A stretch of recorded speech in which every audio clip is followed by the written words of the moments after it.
Morning. आप सभी का इस चैनल पे पुनः एक बार बहुत बहुत स्वागत है। दोस्तों आज हम लोग जानेंगे भारतीय संविधान को, इंडियन कॉन्स्टिट्यूशन को। आप जानते हैं विश्व के सबसे बड़े लिखित संविधान होने का गौरव भारत के संविधान को प्राप्त है।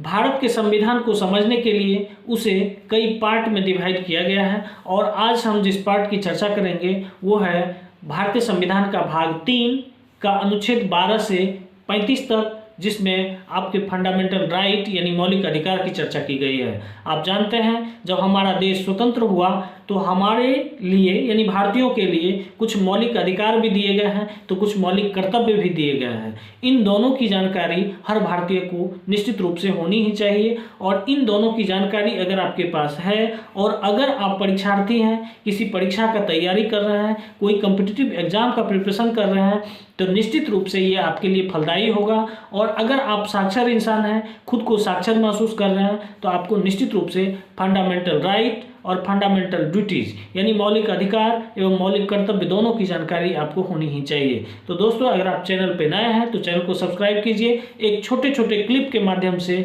मैं आपको इस ज्ञान रूपी डोज से परिपूर्ण करने का भरसक कोशिश करेंगे। तो सबसे पहली बात है हम लोग चर्चा करेंगे फंडामेंटल राइट का यानी मौलिक अधिकार का। आप जानते हैं कि भारत के संविधान के भाग 3 में अनुच्छेद 12 से 35 तक जो है मौलिक अधिकार की चर्चा की गई है। तो आज हम लोग जानेंगे कि मौलिक अधिकार का जो सबसे पहला अधिकार है। और एक चीज़ मैं बता दूं, मौलिक अधिकार का रक्षक कौन होता है तो वो माननीय सुप्रीम कोर्ट होते हैं, सर्वोच्च न्यायालय होते हैं। तो अगर मौलिक अधिकार के प्रथम मौलिक अधिकार की चर्चा करूं तो ये कहता है राइट टू इक्वलिटी, समानता का अधिकार। समानता के अधिकार की चर्चा 14 से लेकर 18 तक की गई है, यानी अनुच्छेद 14 से लेकर 18 तक मौलिक अधिकार की समानता के अधिकार की चर्चा की गई है। तो इसमें जो है अनुच्छेद 14 को भी जानेंगे, 15 को भी जानेंगे, 16 को भी जानेंगे, 17 को भी जानेंगे, 18 को भी जानेंगे। इस तरह अगर 6 को हम कंप्लीट कर लेते हैं तो संपूर्ण मौलिक अधिकार आपको आसानी से याद भी हो जाएगा, आपके मेमोरी में भी रह जाएगा।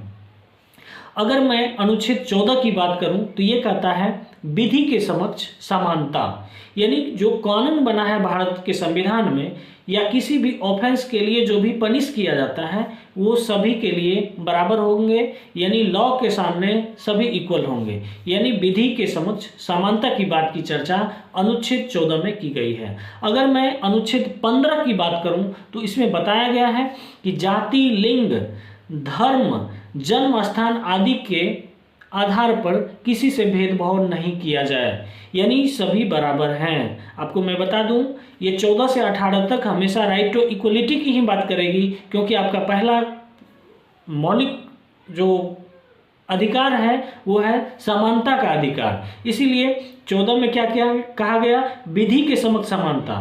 15 में क्या कहा गया, जाति, लिंग, धर्म, जन्म स्थान आदि के इत्यादि के जो है आधार पर किसी से भेदभाव नहीं किया जाएगा।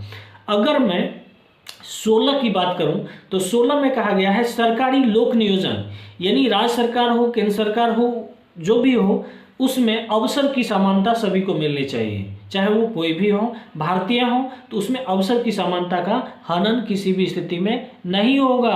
अगर हनन होता है तो उनका रक्षक कौन है, माननीय सुप्रीम कोर्ट यानी माननीय सर्वोच्च न्यायालय। अगर मैं बात करूं अनुच्छेद 17 की तो 17 छुआछूत के अंत के संबंध में बताता है, अस्पृश्यता का अंत बताता है। ये क्वेश्चन कई बार पूछा भी जा चुका है। अगर मैं बात करूं अनुच्छेद 18 की तो अनुच्छेद 18 बताता है कि ब्रिटिश सरकार के द्वारा दिए गए उपाधियों का अंत। जब हमारा देश स्वतंत्र हुआ तो उस समय जो हमारे को मौलिक अधिकार मिला उसमें इस बात की चर्चा की गई अनुच्छेद 18 में कि ब्रिटिश सरकार के द्वारा दिए गए उपाधियों का अंत, लेकिन शिक्षा और रक्षा के क्षेत्र में अभी भी चल रहा है। तो दोस्तों एक छोटे से क्लिप से बहुत सुंदर आपको मेमोराइज ये चीज़ हो चुका होगा कि संविधान के भाग 3 के अनुच्छेद 12 से 35 तक में मौलिक अधिकार की चर्चा की गई है और इसको हम मौलिक अधिकार की संख्या 6 है और इसको हम जो है अनुच्छेद के अनुसार सीखे।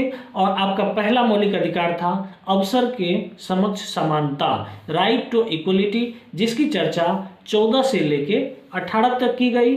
14 में विधि के समक्ष समानता, 15 में जाति धर्म लिंग भाव के आधार पर इक्वलिटी, उसके बाद 14 हो गया, 15 हो गया, 16 में सरकारी लोक नियोजन से संबंधित इक्वलिटी, और 17 में हो गया छुआछूत से संबंधित इक्वलिटी, और 18 में हो गया ब्रिटिश सरकार द्वारा दिए गए उपाधियों का अंत। एवं उसमें ये चीज़ है कि शिक्षा एवं सेवा के क्षेत्र में अभी भी चल रहा है। मिलते हैं फिर नेक्स्ट टॉपिक पे। धन्यवाद।